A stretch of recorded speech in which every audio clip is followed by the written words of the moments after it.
तो यह माना जाए कि आपने भगवान श्री राम के मूर्ति का चित्रांकन किया था, तो सरकार ने उसका इनाम आपको दिया है। ऐसा भी कहा जा सकता है और ऐसा भी कहा जा सकता है कि ईश्वर ने इसका मुझे एक फल दिया है, और फल के रूप में कुछ ऐसा नहीं दिया है, बस एक और दायित्व तो हमें दे दिया है कि तुम इसे भी संभालो।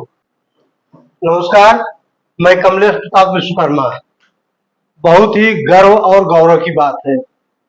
पहले तो अयोध्या में स्थापित भगवान श्री राम की मूर्ति का चित्रांकन करने वाले डॉक्टर सुनील कुमार विश्वकर्मा जी हमारे साथ मौजूद हैं। अब उत्तर प्रदेश राज्य ललित कला अकादमी के आप अध्यक्ष हैं। डॉक्टर साहब, बहुत बहुत स्वागत है आपका। बहुत बहुत धन्यवाद। कैसा महसूस कर रहे हैं आप? महसूस तो क्या बताएं, ये पद जैसा कुछ ऐसा नहीं महसूस हो रहा है। मुझे लग रहा है कि मेरे ऊपर एक बहुत बड़ा दायित्व तो आ गया है इस कला समाज के लिए, इस समाज के लिए। क्योंकि कोई भी जब दायित्व तो मिलता है तो एक मन में विचार आता है कि इसको हम कैसे और आगे बढ़ा सकते हैं और कैसे इसको ऊपर ले जा सकते हैं। तो ये सब विषय सोचने के बाद ये जो पद होता है उसकी खुशी बहुत नहीं रहती है, उसके दायित्व बोझ में हम आ जाते हैं और हमेशा उसके विचार में लगे रहते हैं कि हम इस कार्य को कैसे करें कि लोग उस कार्य से संतुष्ट हो पाए, और जिस कार्य के लिए हमारी नियुक्ति हुई है कला समाज के वृद्धि के लिए, उस कार्य को हम आगे बढ़ा सके। बस इसी सोच में हम इस दायित्व बोध को निर्वहन करने के लिए बस लगे हुए। अक्सर जाना जाता है कि वो भी शासकीय नियुक्ति होती है, वो राजनीतिक क्षेत्र से लोग आते हैं। आपका तो कभी राजनीतिक वास्ता नहीं रहा है, क्या कारण हो सकता है? देखिए, एक कलाकार जो होता है, कलाकार का कोई राजनीतिक वास्ता नहीं होता है।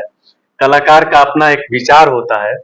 जरूर हमारा राष्ट्रीय विचार रहा है, लेकिन राजनीतिक ऐसा कोई मेरा कहीं से ये जुड़ाव नहीं रहा है। मेरा सोच हमेशा राष्ट्रीय रहा है।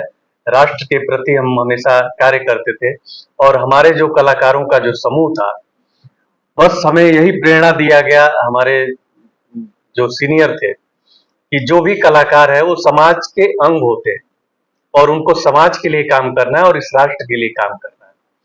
तो जिस भरत भूमि पर हम जन्म लिए हैं, उसी पर हम अपने कलाकार से आज इस समाज में प्रतिष्ठित हो रहे हैं।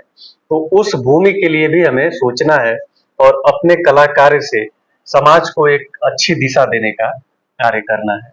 बस यही सोच लेके हम लोग कार्य करते हैं।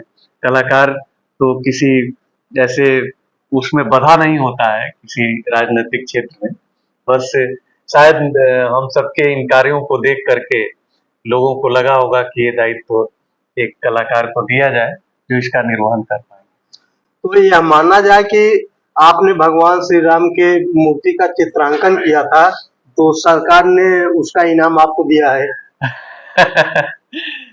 ऐसा भी कहा जा सकता है और ऐसा भी कहा जा सकता है कि ईश्वर ने इसका मुझे एक फल दिया है, और फल के रूप में कुछ ऐसा नहीं दिया है, बस एक और दायित्व तो हमें दे दिया है कि तुम इसे भी संभालो। क्योंकि अभी तुम्हें और कुछ करना है, शायद इसलिए ईश्वर ने ये दायित्व। आपके कार्यकाल के लिए शुभकामनाएं। बहुत बहुत धन्यवाद। धन्यवाद आप सब।